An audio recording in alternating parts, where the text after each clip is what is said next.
வணக்கம் நண்பர்களே. Super star Rajinikanth மற்றும் கமலஹாசன் இந்த இருவரும் இணைந்து நடிக்கிற புது படத்தினுடைய ப்ரமோ நேற்று வெளியாச்சு.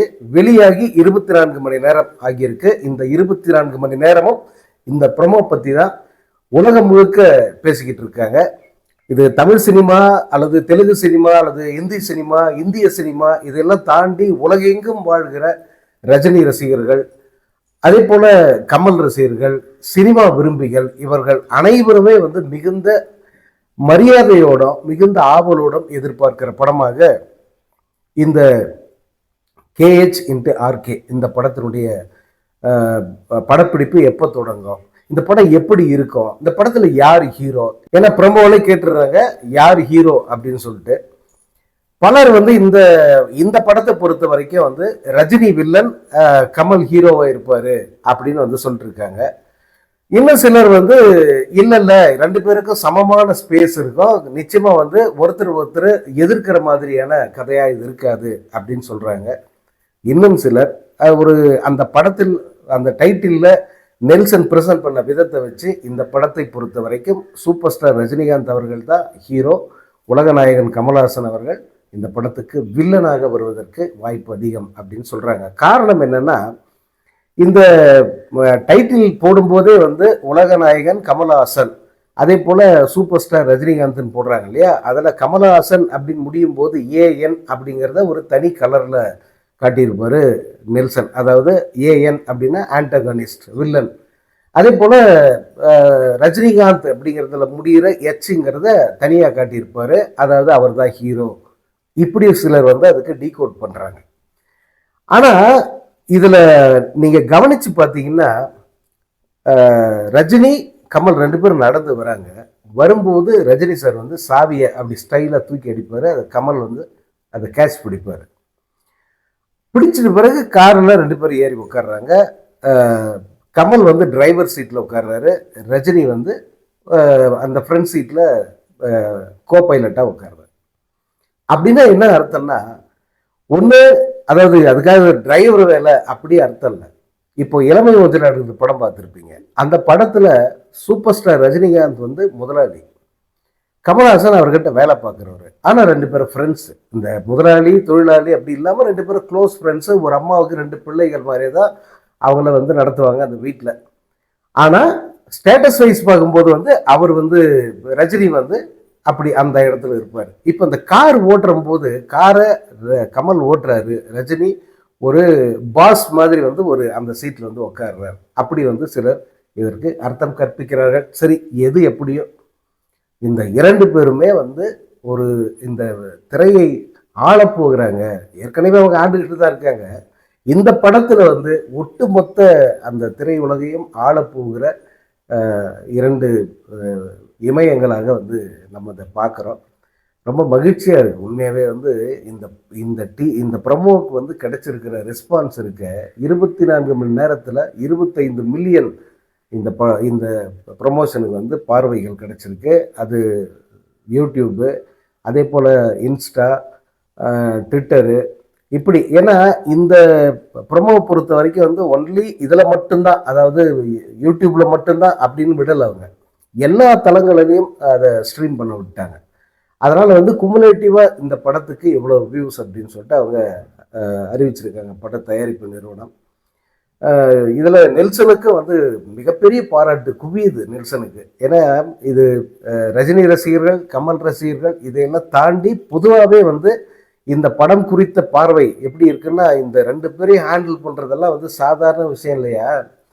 நீ என்னதான் ஸ்கிரிப்ட் எப்படி பண்ணாலும் யாராவது ஒரு தரப்பு ஒரு சின்ன சுணக்கம், ஒரு சின்ன முகசுளிப்பு வர்றதுக்கு வாய்ப்பு இருக்குது. அப்போ அதெல்லாம் இல்லாமல் இந்த ப்ரமோட்ரு அந்த வீடியோவே இவ்வளோ சிறப்பாக பண்ணிட்டியே, அத்தனை பேரும் பாராட்டுற மாதிரி பண்ணிட்டியே, அதுவே பெரிய விஷயம் நெல்சா, உனக்கு மிகப்பெரிய கட்ஸியா அப்படின்னு சொல்லிட்டு நெல்சனுக்கு பாராட்டுகள் குவியுது. அதே போல் இன்னொரு பக்கம் அனிருத், அந்த அவருடைய அந்த அந்த ட்ராக் இருக்க, இந்த ப்ரமோ போட்டிருக்கிற ட்ராக்கு, அது மொழிகளை தாண்டி எல்லா பக்கமும் சூப்பர் டூப்பர் ஹிட் அப்படின்னு சொல்லலாம்.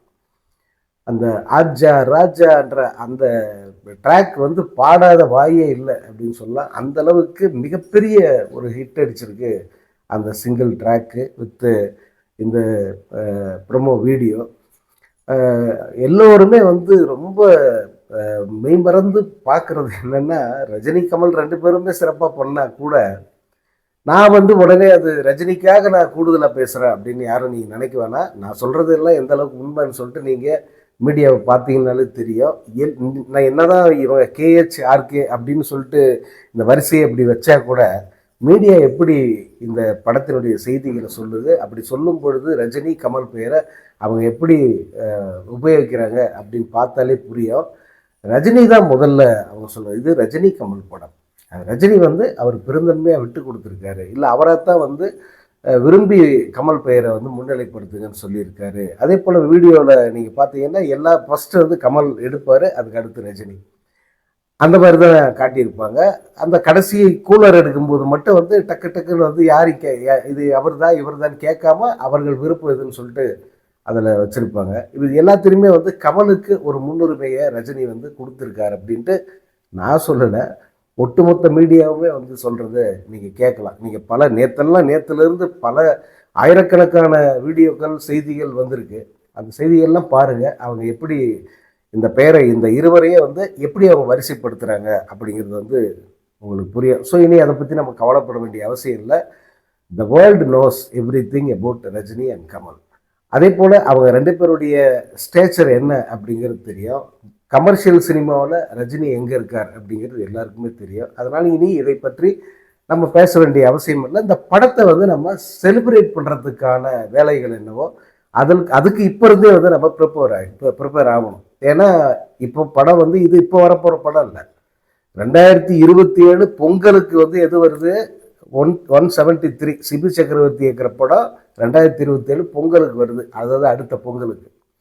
இதுக்கு அப்புறமா தான் வந்து இந்த படத்தினுடைய படப்பிடிப்பு ரிலீஸ்ன்றதெல்லாம் வந்து 2027 எந்த மாதம், அது ரஜினி பிறந்த நாள் அன்னைக்கு வருதா அல்லது தீபாவளிக்கு வரப்போகுதா, அதெல்லாம் வந்து இனிமேட்டு தான் வந்து தெரியும். ஸோ இன்னும் நிறைய டைம் இருக்குது. அதுக்கு நடுவில் வந்து நம்ம தலைவர் 173 செலிப்ரேட் பண்ண வேண்டியிருக்கு. அந்த படத்துக்கு வந்து அந்த படம் இன்னும் வேற ஒரு ரேஞ்சில் இருக்கும் அப்படின்னு சொல்கிறாங்க.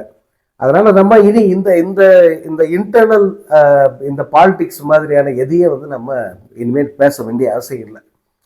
இந்த இருவரும் இணைந்து நடித்த இந்த ப்ரொமோ ஏற்படுத்தின தாக்கம் என்ன அப்படின்னு பார்த்தீங்கன்னா, ஒவ்வொரு இண்டஸ்ட்ரியில் இருக்கிறவங்களும் அங்கே இருக்கிற 2 முன்னணி நடிகர்களை இந்த இந்த இந்த கண்டெக்ஸ்குள்ளே பொருத்தி இந்த மாதிரி ஒரு ப்ரொமோவை வந்து அவங்க ஏஐ தொழில்நுட்பத்தோடு வந்து அவங்க செய்ய ஆரம்பிச்சிருக்காங்க. நீங்கள் ரஜினி கமல் வீடியோ வெளிவந்த அடுத்த சில மணி நேரங்களில் இங்கே இருக்கிற ஈத்தர பசங்க சிலர்லாம் என்ன பண்ணுறாங்கன்னா, கமல் வேடத்தில் வந்து அஜித்தையும் ரஜினி வேடத்தில் வந்து இந்த தற்குறிப்பையிலையும் வந்து கம்பேர் பண்ணி ஒரு ஏஐ மூலமாக இதே வீடியோ இது எல்லாம் அப்படியே பண்ணி இதை தானே அத்தனை வருஷமாக பண்ணிக்கிட்டு இருக்கீங்க, பண்ணாடைங்களா, இதைத்தானே வந்து 33 வருஷமாக பண்ணிக்கிட்டு இருக்கீங்க. அவர்கள் தான் வந்து ரூட்டு, அவர்கள் போட்டு கொடுக்குற ரூட்டில் போக வேண்டியது, அப்புறம் அவர்களையே வந்து கிண்டல் அடிக்க வேண்டியது, அல்லது அவர்களை தாண்டிட்டோம் அப்படின்னு சொல்லி பீத்திக்க வேண்டியது, எல்லாம் ஒரு பொழப்பா? இது எவ்வளோ எச்சத்தனம் இதில். அதாவது இவங்க 2 பேரும் சேர்ந்தாங்கன்னா, யார் அஜித்தும் விஜயும் சேர்ந்து ஒரு படம் நடிச்சிட்டாங்கன்னா அது வந்து 3000 கோடி தாண்டிடுமா? தாண்டிட்டு போங்க, யார் வேணான்னாங்க, தனித்துவமாக பண்ணுங்க.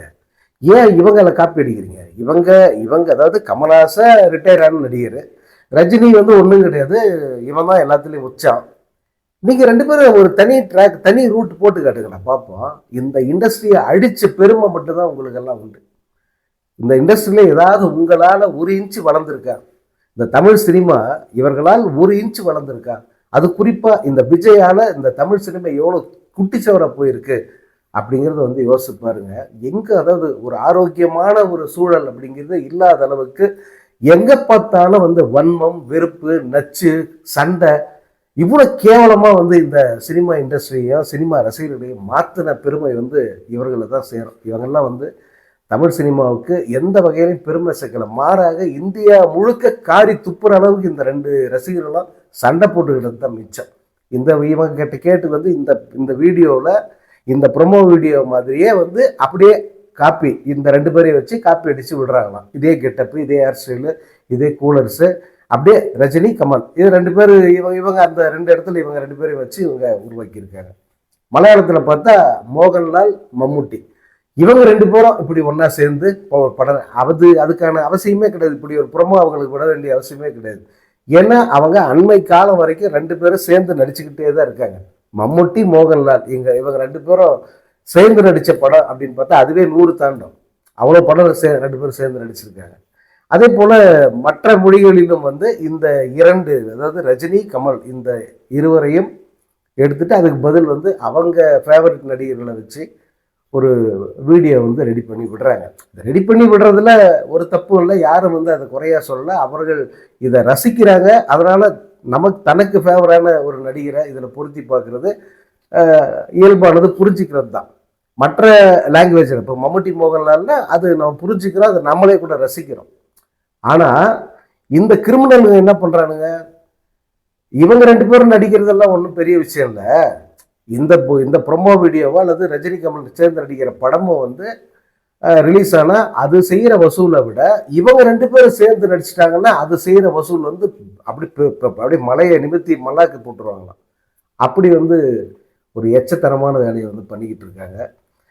பட் இந்த தாக்கம் தான் முக்கியம், புரியுதா? இவங்க ரெண்டு பேரும் தான் வந்து பயணியர்ஸ் தமிழ் சினிமா. பல விஷயங்களுக்கு முன்னோடிகள் இவங்க ரெண்டு பேரும் தான். ஒரு பக்கம் வணிக சினிமாவின் எல்லையை வந்து உலகெங்கும் திறந்து விட்ட பெருமை ரஜினிக்கு சேரும். புது புது முயற்சிகளுக்கு ஆதரவு தருவது, புதிய புதிய தொழில்நுட்ப அந்த கொண்ட படங்களில் நடிக்கிறதுன்னு சொல்லிட்டு ரஜினி ஒரு பக்கம் அந்த சினிமாவை வெவ்வேறு எல்லைகளுக்கு அழைச்சிட்டு போனார்னா, கமல் வந்து தொழில்நுட்ப ரீதியாக சினிமாவினுடைய எதிர்காலம் எப்படி இருக்கும் அப்படிங்கிறத முன்னே கணித்து அதை தன் படங்களில் வந்து அறிமுகப்படுத்திய பெருமை வந்து கமலை சேரும். அதே போல் பல பரீட்சார்த்த முயற்சிகள் யாரும் நினச்சி கூட பார்க்க முடியாது. இப்போ நீங்கள் ஹேராம் படத்தெல்லாம் யோசிச்சு பாருங்க, இப்படி ஒரு படத்தை பண்ணணும்னு சொல்லிட்டு இங்கே இருக்கிற யாராவது வந்து யோசிச்சிருப்பாங்களா?